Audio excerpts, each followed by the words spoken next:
Ja, wir haben angefangen 1990 und ein Jahr später hatten wir gleich schon das erste Produkt. Die haben wir auf Messen ins Wasser gelegt und der hat immer noch funktioniert. Ja, und das hat die Leute begeistert. Der hat mich bis heute auch froh drum. Also dieses familiäre Umfeld hier in der Firma wollte ich gegen nichts mehr eintauschen. Das in eigener Hand zu haben, wie man mit Kunden kommuniziert, das ist vielleicht das Steckenpferd von Carp Sounder.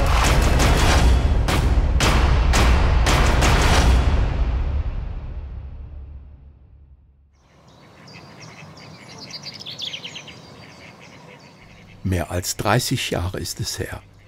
Die älteren Angelkollegen im Verein beäugen meine Freunde und mich misstrauisch. Absolut verständlich. Ist es doch die Zeit, in der das Karpfenangeln revolutioniert wird. Mit steinhart gekochten Teigkugeln, die überdies mit einem dünnen Fädchen nicht auf, sondern Zentimeter vom Haken entfernt angeboten werden, versuchen wir unser Glück. Und sind erfolgreich. Diese Selbsttagmontagen mit Ködern am sogenannten Haar erobern die Welt. Eine mehr als praktische Entwicklung sind in diesem Zusammenhang Freilaufrollen in Verbindung mit elektronischen Bissanzeigern. Diese Piepser, wie sie bei uns umgangssprachlich genannt werden, scheiden die Geister. An einigen Gewässern werden sie ebenso wie die Boilie-Angelei im Komplettpaket verboten. Meines Erachtens derzeit eine Reaktion von alternden Angelvorständen, die durch Neid angestoßen wird. Nun ist Neid unter Menschen, so auch unter Anglern nichts Neues. Aber eines steht fest: Diese Angeltechnik eröffnet derzeit völlig neue Geschäftsfelder und ist trotz der Neiddebatte nicht mehr aufzuhalten. All das geht mir durch den Kopf, als ich nach 10 Jahren schaumgebremster Angelei meine Gerätschaften im Angelschuppen ausmiste. Mir fallen die alten Piepser in die Hände. Vom harten Einsatz gezeichnet will ich sie entsorgen. Doch einer der Bissanzeiger gibt wie zum Trotz einen leisen Piepston von sich. Ich bin wie elektrisiert. Immerhin habe ich die 3 Bissanzeiger vor 26 Jahren gekauft. Es ist wohl das durch die Wegwerfgesellschaft antrainierte Verhalten, die Piepser reflexartig der Kategorie Elektroschrott zuzuordnen. Doch dieses letzte Aufbäumen des Bissanzeigers weckt Erinnerungen und lässt mich zögern. Das Aufräumen erfährt eine jähe Unterbrechung.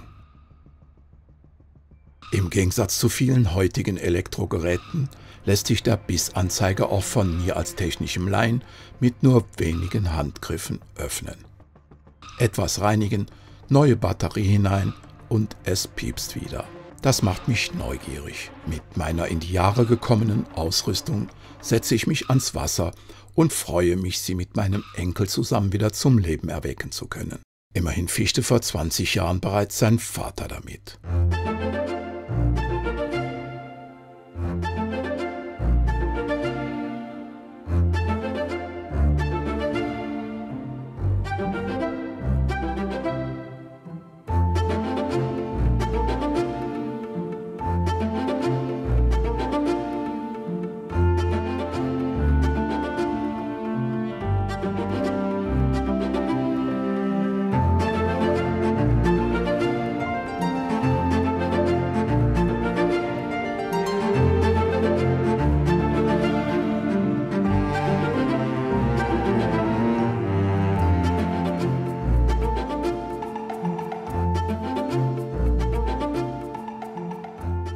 Mit seinen 6 Jahren wirft er die 3,60 Meter lange Rute erstaunlich gut. Und dass wir schlussendlich 2 schöne Karpfen fangen, macht es für uns beide zu einem unvergesslichen Erlebnis. Der Begriff nachhaltig schießt mir angesichts meiner uralten, aber ihre Dienste verrichtenden Geräte durch den Kopf.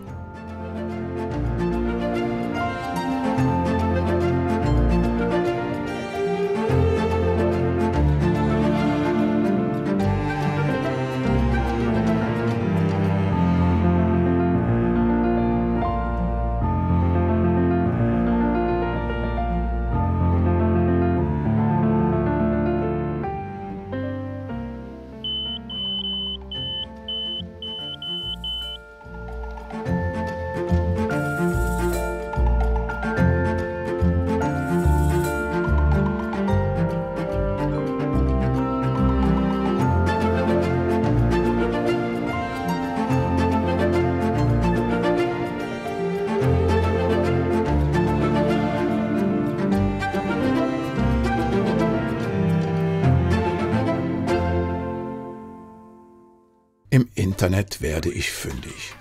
Die Firma existiert und mehr noch, ich lese die mittlerweile hochkomplexen BIS-Anzeiger würden immer noch gänzlich in Deutschland hergestellt.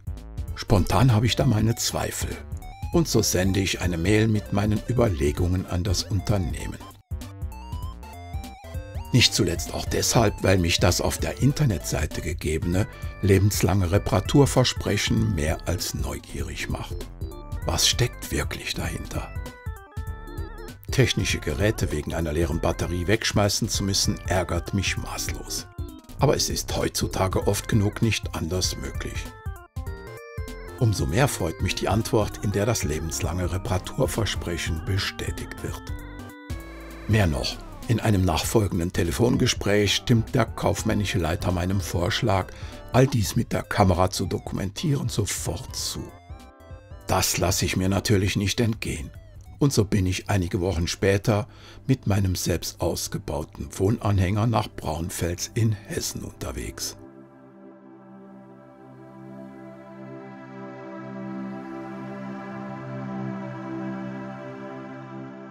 Bei bestem Wetter erreiche ich zur goldenen Stunde mein Ziel und genieße noch einen herrlichen Abend in der Altstadt.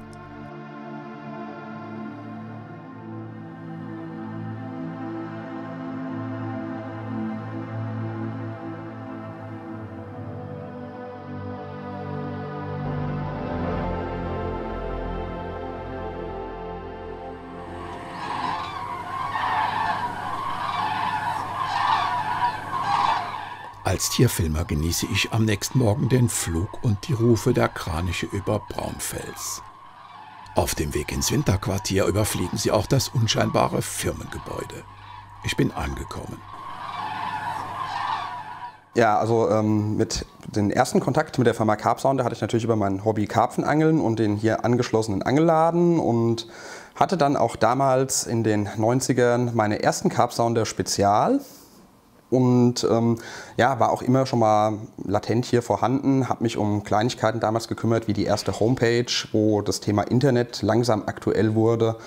Und so war ich immer hier, ja doch so ein bisschen vorhanden schon und bin dann ja vor 10 Jahren in etwa endgültig hier komplett in die Produktentwicklung eingestiegen.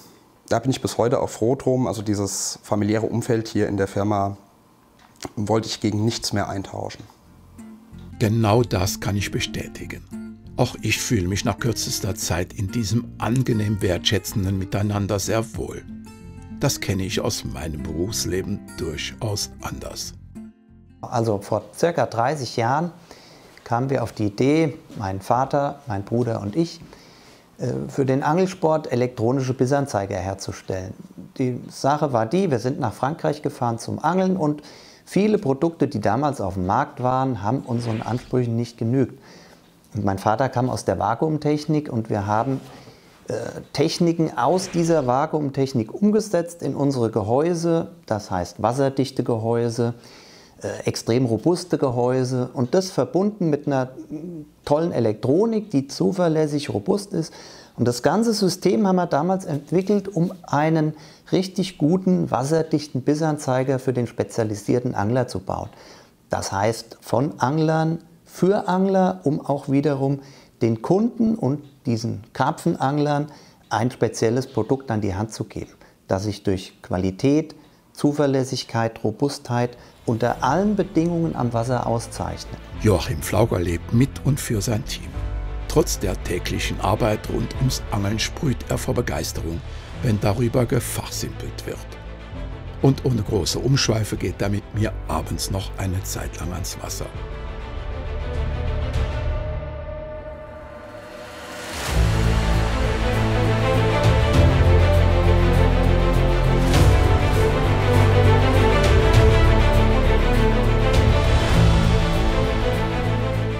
Und wir sind ja auch nicht abhängig von Fernost. Ja, wir produzieren in Deutschland, wir lassen alles hier regional herstellen und dadurch...